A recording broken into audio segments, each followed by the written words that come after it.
स्वागत है रसगुल्लो आपके अपने YouTube channel math bye JP sir में। आइए प्यार रसगुल, जैसा कि 3.3 के पहले से या दूसरे के थर्ड वाले क्वेश्चन तक हमने कर लिया था, यानी दूसरे के दूसरे तक क्वेश्चन कर लिया था। इस वीडियो के अंतर्गत में हम तीसरे से लेकर चौथे पाँचवें दोनों क्वेश्चन को हम यहाँ तीनों क्वेश्चन को हम यहाँ देखेंगे। यानी इसके पहले वाले वीडियो में 3 के पहले तक के क्वेश्चन अच्छे से एकदम बेहतरीन तरीके से हमने कवर कर लिया था। तो अगर आप उसको नहीं देखे हैं तो प्लेलिस्ट में जाइए। सॉरी, प्लेलिस्ट तो नहीं बनी है, 12th का प्लेलिस्ट बना है। आप जाएंगे तो वहाँ पर वीडियो अवेलेबल है, आप वहाँ बड़े आराम से देख सकते हैं, कोई दिक्कत वाली बात नहीं है। तो चलिए साथियों, आज हम तीसरा क्वेश्चन लेके आ गए हैं। तीसरे क्वेश्चन को क्या है पढ़ते हैं और स्टार्ट करते हैं। एक बात याद रखिएगा, इस पैटर्न का क्वेश्चन हम अपने एग्जाम्पल में कर चुके थे। इस पैटर्न के जो क्वेश्चन होते हैं अपने आप में बहुत भाग्यशाली माने जाते हैं, ताकि बोर्ड एग्जाम उन्हें बहुत जल्दी बुलावा देता है। तो आप समझ सकते हैं कि हम कहना क्या चाहते हैं। चलिए रसगुल्लो फटाक दे क्वेश्चन को पढ़ते हैं। क्वेश्चन है कि 2 अंकों की संख्या के अंकों का योग 9 है। इस संख्या का 9 गुना संख्या के अंकों को पलटने पर बनी संख्या का 2 गुना है, वह संख्या ज्ञात करें। बहुत बढ़िया क्वेश्चन, बहुत बढ़िया क्वेश्चन। क्यों ऐसा कह रहे हैं, आइए पहले क्वेश्चन को देखते हैं। क्वेश्चन है का 2 अंकों की संख्या के अंकों का योग 9 है। 2 अंकों की संख्या के अंकों का योग 9 है, वह कौन सी संख्या है हमें नहीं पता, तो हम मानेंगे x और y। चलिए मानते हैं। तो सबसे पहले हम यहाँ लिखेंगे कि माना। अब यहाँ लिखेंगे 2 अंकों की संख्या, 2 अंकों की संख्या हम मान लेते हैं x y। ठीक है, हम 2 अंकों की संख्या मान लेते हैं x और y। अच्छा, यहाँ एक बात और लिख देते हैं, तथा इकाई हमारा हो जाएगा इकाई y तथा x दहाई। अभी इसका ज़रूरत पड़ेगा इसलिए हमने मान लिया। ठीक है, इन्होंने पहला कंडीशन कह दिया, प्रथम शर्तानुसार प्रथम शर्त के अनुसार क्वेश्चन का पहला शर्त क्या है कि 2 अंकों की संख्या का योग 9 है। कौन सी 2 अंकों की संख्या जो हमने माना, यानी इनका योग करते हैं। x + y बराबर में 9 समीकरण 1। पहला संख्या यानी 2 संख्या के अंकों का योग 9 है, पहली कंडीशन सेक्रीफाई होगी। अगली बात, इस संख्या का 9 गुना किस संख्या का, इस संख्या का 9 गुना संख्या के अंकों को पलटने पर बनी। अच्छा, पहले हम इनको पलट लेते हैं। तथा अंकों को पलटने पर क्या हो जाएगा, yx। भैया हमने x y माना था, उलट देंगे तो yx हो जाएगा। ठीक है, अब हम इसका क्या कर देंगे। अच्छा, एक सेकेंड, ज़रा 1 मिनट ठहरिए, अभी आप इसको हटा देते हैं। अभी हम यहीं से कार्यक्रम बनाएंगे। क्या, ऊपर जो संख्या, इस संख्या का प्रसार करेंगे, यानी x y का पहले हम करेंगे अतः प्रसार करने पर। क्यों प्रसार कर रहे हैं, क्यों हमने इकाई दहाई माना है, इसका क्या कंडीशन है। देखिए, हमने एग्जांपल में बताया था, यहाँ भी बताया था कि इकाई में 1 से गुना होगा, दहाई में 10 से, यानी हो जाएगा 10x + ky। क्यों होता है, तो स्टैंडर्ड फॉर्म यही होता है। अब हम लिखेंगे अतः तथा अंकों को पलटने पर बनी संख्या। क्या संख्या बनी भैया, yx मान लिया। अब आप यहाँ देखेंगे तो इकाई क्या हो जाएगा, इकाई x दहाई y। हाँ, इनका प्रसार कर दीजिए। इनका प्रसार जब करेंगे आप ना, इनका प्रसार करेंगे तो क्या होगा, सेम प्रोसेस, प्रसार करने पर। तो वही कंडीशन लागू हो जाएगा कि इकाई में 1 से गुना, दहाई में 10 से, तो 10y + का x हो गया। अब इनका एक कंडीशन दिया कि इस संख्या का 9 गुना अंकों को उलटने पर बनी संख्या का 2 गुना है। तो सेकेंड यानी द्वितीय शर्तानुसार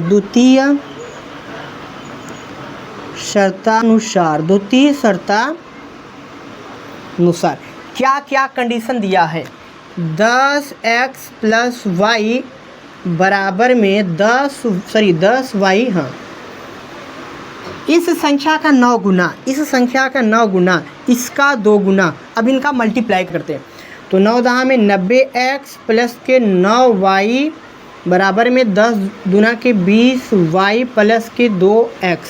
अब x y को उधर कर लेते हैं, x को इधर, तो हमारे पास आ जाएगा 90x माइनस के 2x, क्योंकि प्लस के x इधर आके माइनस हो जाएगा, 20y माइनस के 9y। बाकी का जो कैलकुलेशन वाला पार्ट होगा, हाँ हम इसको इधर कर लेते हैं, बाकी का यहीं कर लेते हैं। नहीं चलिए यहाँ कर लेते हैं। तो 90x में से 2x गया तो 88x आ जाएगा, बराबर में 20 में से 9y जाएगा तो 11y आ जाएगा। 11 8 88 काटेंगे तो 8x बराबर में y। समीकरण हमारे पास हो जाएगा 2, समीकरण 2 हो गया। अब इस y के मान को उठा के समीकरण 1 में रख देते हैं भाई, समीकरण 1 में रख देते हैं तो y का मान समीकरण 1 में, चलिए y का मान समीकरण 1 में रख देते हैं। क्या है, x प्लस वाई बराबर में 9, y के वैल्यू यहाँ रखेंगे तो x प्लस के 8x बराबर में 9, तो 9x बराबर में 9, 9 से 9 कट गया, x का वैल्यू कितना आ जाएगा हमारे पास 1। x का मान 1 आ गया, तो इस x के मान को उठा के अगर यहाँ रख देते हैं 2 में तो y का मान मिल जाएगा। x का मान समीकरण 2 में, चलिए 2 में रख देते हैं तो 8 1 बराबर में y, 8 1 का 8 बराबर में y का भी मान आ गया। हम देखें तो जो हमने 2 संख्या माना था वो x का वैल्यू हमें प्राप्त हुआ, x का वैल्यू 1 है, y का वैल्यू 8 है। इनका उलट फेर कर देंगे, उल्टा करेंगे तो 81 हो जाएगा। अगर इनको जोड़ते हैं भाई तो 1 8 9 8 1 9, यानी ई रहा इसका फाइनल कैलकुलेशन। आप इसका स्क्रीनशॉट बहुत बेहतरीन तरीके से कर सकते हैं। चलिए प्यारे स्कूलों, फटाफट अगर आपने इसका स्क्रीनशॉट कर लिया तो फटाफट चौथे क्वेश्चन को स्टार्ट करते हैं। तीसरा क्वेश्चन में देख लिया, चौथे क्वेश्चन को भी स्टार्ट करते हैं। क्वेश्चन क्या है, मीना 2000 रुपये निकालने के लिए एक बैंक गई। उसने खजांची से कहा 50 रुपये तथा 100 रुपये के नोट देने के लिए कहा। खजांची से 50 तथा 100 रुपये के नोट देने के लिए कहा। मीना ने कुल 25 नोट प्राप्त किए, तो उसने 50 और 100 के कितने नोट प्राप्त किए हमें बताना है। मीना एक लड़की है जो बैंक गई, मैनेजर से कहा कि हमें 2000 चाहिए और 50 के और 100 के कुछ नोट प्राप्त किए। तो पता करना है कि 50 के कितने नोट थे, 100 के कितने नोट थे। तो आइए हम क्या करते हैं, इसको गणितीय रूप में बेहतरीन तरीके से बनाने का प्रयास करते हैं। सबसे पहले उसने हमें कहा 50 और 100 के कितने नोट थे, तो हम यही मानेंगे कि माना जो पूछे वही मानेंगे। माना पेन बदल देते हैं 50 रुपए के नोटों की संख्या जो होगी, हमने मान लेते हैं कि 50 के नोटों की संख्या क्या होगी, x होगा, और 100 के तथा 100 के नोटों की संख्या जो होगी वो हमने y मान लिया कि भाई 50 रुपए के नोटों की संख्या x तथा 100 रुपये के नोटों की संख्या y।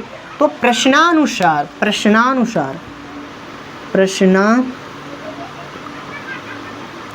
जरा एक बात नोटिस करिए, 50 और 100 के नोट मिला के कुल 2000 निकाले, तो 50 को हमने क्या मान रखा x, 100 को क्या मान रखा y, कुल निकाले कितना 2000।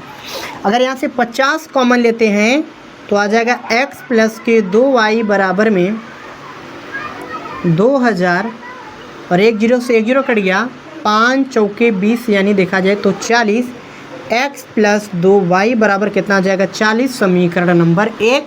सिंपल सा नॉर्मल कैलकुलेशन किया है और कुछ नहीं बस। अब यहाँ पर द्वितीय शर्तानुसार कहा कि मीना ने कुल 25 नोट प्राप्त किए। द्वितीय शर्तानुसार मीना ने कुल 25 नोट प्राप्त किए, 100 और 50 की मिलाकर। तो 100 को माना है x, 50 को माना है x, 100 को माना y, मिला के निकाला 25 नोट। समीकरण 2। इन दोनों समीकरण से हम क्या करेंगे, x और y वैल्यू निकालेंगे। तो यहाँ लिखेंगे समीकरण 1 व 2 से। चलिए समीकरण 1 व 2 से काम को आगे फिनिश करने का प्रयास करते हैं जी। x प्लस 2y बराबर में 40, x प्लस y बराबर में 25, तो इनको घटा देते हैं, घटाने पर चिन्ह बदल जाता है, प्लस है तो माइनस, प्लस है तो माइनस, प्लस है तो माइनस, ये पूरा कटेगा। तो यहाँ जाएगा 2y में से 1y गया तो सिंपल तरीके से आ जाएगा y। और 40 में से अगर हम 25 घटा देते हैं तो कितना आ जाएगा, 15 आ जाएगा क्या, समथिंग 15। देखिए क्या हुआ, एक इधर दिया, 10 में से 5 गया तो 5, 3 बचा, 3 में से 2 गया, ठीक है। y की वैल्यू आ गया 15, 20, y का मान उठा के किसी भी समीकरण में फेंक देते हैं, तो समीकरण 1 में या 2 में y का मान समीकरण 1 में, चलिए y का मान समीकरण 1 में रख देते हैं। तो x प्लस 2y बराबर में 40, x प्लस 2, y का वैल्यू कितना निकाला हमने 15 बराबर में 40, x 15 दूना के 30 बराबर में हो जाएगा 40, इसको उधर भेज देंगे। तो x बराबर 40 प्लस का 30 उधर आके माइनस का 30, x बराबर कितना आ जाएगा 10। यानी कि y का वैल्यू आ गया 15, x का वैल्यू आ गया 10। सिंपल तरीके 50 के नोटों की संख्या, अतः 50 के नोटों की जो संख्या होगी ना, 50 के नोटों को हमने x माना, x की वैल्यू आ गया 10। चूँकि 100 के नोटों की संख्या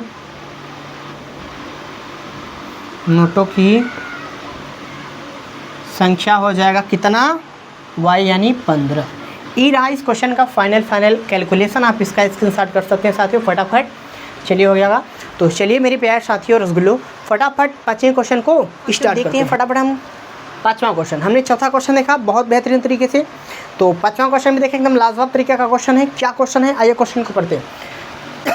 सॉरी, क्वेश्चन कह रहा है कि किराए पर पुस्तक देने वाली पुस्तकालय प्रथम 3 दिन का नियत किराया है तथा इसके अतिरिक्त दिन का अलग किराया है। सरिता ने 7 दिनों तक एक पुस्तक 27 रुपये अदा किया, यानी सरिता ने एक पुस्तक के लिए 27 रुपये अदा किए, जबकि सुशी ने एक पुस्तक 5 दिन रखने के लिए 21 रुपये अदा किए। नियत तथा अतिरिक्त दिन का किराया ज्ञात करें। यहाँ पर बात जो चली है साथियों क्या रसगुल्लो, कि एक बुक देने वाला पुस्तकालय है और 2 लड़कियां हैं, एक सुशी और एक सरिता। इन्होंने बुक लिया, इन्होंने कुछ पैसा अदा किया, तो उन्होंने पूछा कि प्रत्येक दिन का क्या भाड़ा है, नियत भाड़ा क्या है, फिक्स भाड़ा क्या है। तो वही हमें यहाँ काउंट करना है। सबसे पहली बात, आप क्वेश्चन को एकदम ध्यान से एकदम मक्खन तरीके से समझेंगे। जितना मक्खन तरीके से क्वेश्चन समझ जाएंगे, क्वेश्चन एकदम हलवा हो जाएगा। आइए, सबसे पहले कुछ लोग को डाउट रहता है कि भाई किसको x माने, किसको y माने। एक हिंट बता रहे हैं, मिडन पॉइंट बता रहे हैं, याद रखना। लास्ट वाली पॉइंट पढ़िए, नियत किराया तथा अतिरिक्त दिन का किराया ज्ञात करें। नियत किराया तथा अतिरिक्त दिन का किराया हमसे पूछ रहा है, तो सिंपल तरीका, जो कहे वही मानेंगे। हम मानेंगे क्या, यहाँ माना। 1 सेकंड साथियों, 1 सेकंड, मार्कर थोड़ा सा डैमेज हो रहा है भाई, थोड़ा टेम्परेचर ज़्यादा होने के कारण से मार्कर थोड़ा डैमेज चल रहा है, इसके लिए थोड़ी सी क्षमा चाहते हैं। चलिए हम इस वाले मार्कर से स्टार्ट करते हैं। माना नियत भाड़ा या किराया लिख देते हैं। चलिए नियत किराया हमने माना है x रुपये। हमने मान लिया कि जो पुस्तकालय है नियत किराया x रुपये पे बुक दे रही है, ठीक है, कोई दिक्कत नहीं। अतिरिक्त दिन का, भाई फिक्स तो x था, इसके बावजूद यानी कि अतिरिक्त दिन का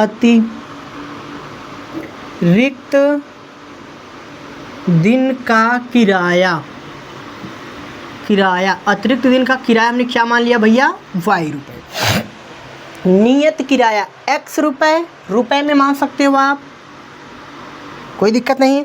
और अतिरिक्त दिन का जो किराया है y रुपये है। ज़रा एक बात आप यहाँ नोटिस करेंगे, एक बात अगर आप यहाँ नोटिस करते हैं तो नोटिस कीजिएगा कि 7 दिन, केवल 7 दिन की बात हुई तो 1 2 3 4 5 6 और 7 दिन के लिए किराया फिक्स है।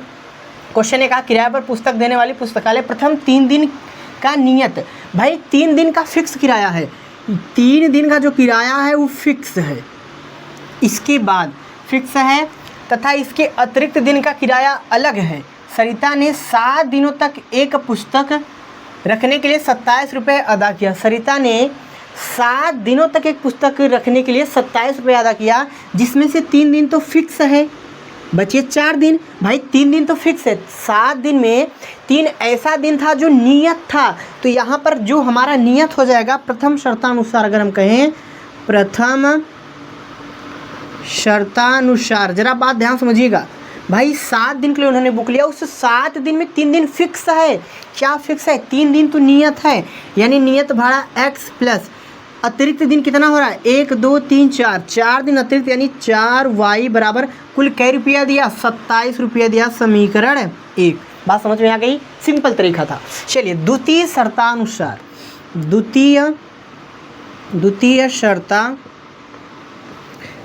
देखिए द्वितीय शर्तानुसार क्या होगा, जरा बात ध्यान समझिएगा। द्वितीय शर्तानुसार, जबकि सुशी ने एक पुस्तक 5 दिन रखने के लिए 21 रुपये अदा किया, 3 दिन का फिक्स था, 5 दिन यानी 2 दिन अतिरिक्त चली गई। 2 दिन अतिरिक्त का मतलब होगा रसगुल्लो, 2 दिन अतिरिक्त का बस इतना ही मतलब होगा, 1 2 3 4 5, यानी 5 दिन उन्होंने बुक रखा, 27 रुपये दिया, तो नियत भाड़ा हमारा हो जाएगा x, अतिरिक्त कितना बचा 1 और 2, यानी कि हो जाएगा 2y बराबर में 21, समीकरण नंबर 2। बस यही था हमारा समीकरण बनाने का पैटर्न। अब आप एक बात यहाँ नोटिस करना चाहें भाई, मक्खन की तरह समीकरण 1 और 2 एकदम मक्खन चुटकियों मसल के दिखाते हैं। चलिए फटाफट, तो हैजा लिखा जाएगा जी समीकरण 1 व समीकरण 2 से, समीकरण 1 व 2 से, समीकरण 1 व 2 से क्या कहेंगे सर, आइए बताते हैं। क्या कहेंगे जी, x प्लस 4y बराबर में 27 कह सकते हैं, x प्लस 2y बराबर में 21। इन दोनों समीकरण से हम क्या करें, विलोपन विधि का मतलब क्या होता है, 2 चर में से किसी एक चर को क्या कर देना, विलुप्त कर देना, हटा देना। हटाने का मतलब है कि घटाने पे हट जाएगा, यहाँ लिखेंगे घटाने पर। आइए घटाने पे चिन्ह बदल जाएगा, यहाँ जब प्लस तो माइनस, प्लस तो माइनस, प्लस तो माइनस, ये पूरा कटेगा। 4y में से 2y गया तो 2y बराबर 6, y के वैल्यू आ जाएगा यहाँ पर 3, y के वैल्यू कितना आ गया रसगुल्लो, 3 आ गया। अब इस y के मान को उठा करके समीकरण 1 या 2 में फेंक देंगे। आप जिसमें फेंकेंगे आंसर वहाँ से निकल के आ जाएगा। ऐसा लिखेंगे y का मान समीकरण 1 में रख देते हैं, 1 में रख देते हैं, कोई दिक्कत नहीं, समीकरण 1 में। चलिए 1 क्या है, x प्लस 4y बराबर में 27 है, जब y का वैल्यू रख देते हैं तो x प्लस 4y के वैल्यू है 3 बराबर में हो गया भाई 27, x प्लस 3 चौका 12 है जा 27, ये माइनस प्लस है उधर जाके माइनस हो जाएगा, x बराबर में 27 माइनस के 12, x बराबर इसको घटा देंगे, रसगुल्लो घटाएंगे तो हमारे हिसाब से यहाँ आ जाना चाहिए कितना 15। ये रहा हमारे पास x का वैल्यू और ये रहा हमारे पास y के वैल्यू। आप एक बात यहाँ नोटिस करना चाहेंगे, नियत किराया क्या माना था हमने, अतः नियत किराया x रुपये माना था ना जी, ये कितना आ गया 15 रुपया है, नियत तो उसका भाड़ा 15 रुपया है। अतिरिक्त दिन का किराया क्या होगा जी, अतिरिक्त अतः अतिरिक्त दिन का किराया, आप कहेंगे जी y का क्या वैल्यू होगा, y हमारा हो गया 3 रुपया। ये था हमारे पास 5वें क्वेश्चन का मक्खन वाला कैलकुलेशन, जो कि आप इसको देख सकते हैं, स्क्रीनशॉट ले भी सकते हैं, कोई दिक्कत वाली बात नहीं है। तो चलिए प्यारे, आज हमारा तीसरा चैप्टर बेहतरीन और बेजोड़ तरीके से ख़त्म हो गया। और हम इतना कह सकते हैं कि इस चैप्टर से भाई 4 से 6 नंबर के क्वेश्चन बनते हैं और स्पेशलिस्ट वही क्वेश्चन बनते हैं जो इस पैटर्न के आते हैं। समीकरण को बनाना है बीजगणितीय रूप से, फिर उनको हल करना है। तो आई होप कि आपको वीडियो बहुत अच्छा लगा होगा और आपके बोर्ड एग्जाम के थ्रू से बहुत हेल्पफुल रहा होगा आपके हिसाब से, हमारे हिसाब से, ताकि भाई हमने इस क्वेश्चन को एकदम सिंपल तरीके से करवाया, कहीं ऐसा चीज़ नहीं जो नहीं समझ में आया। अच्छा, जो नहीं समझ में आया आपके पास कमेंट बॉक्स है, आप वहाँ कमेंट ज़रूर कीजिएगा, हम उसका रिप्लाई ज़रूर देंगे। आप कमेंट करेंगे, सबका कमेंट का रिप्लाई दिया जाता है, तो आप भी कमेंट कीजिएगा, रिप्लाई दिया जाएगा। तो चलिए साथियों, अगर आप हमारे चैनल पर नए हैं तो चैनल को सब्सक्राइब करें और बेल आइकन को भी दबा लीजिएगा, ताकि जब भी हम इस पैटर्न का कोई भी वीडियो अपलोड करें बोर्ड के संबंधित, तो सबसे पहले जानकारी आप तक पहुँचे। तो चलिए मेरे प्यारे रसगुल्लो, प्यारे शेर और शेरनी, मिलते हैं नेक्स्ट चैप्टर वाली वीडियो के साथ।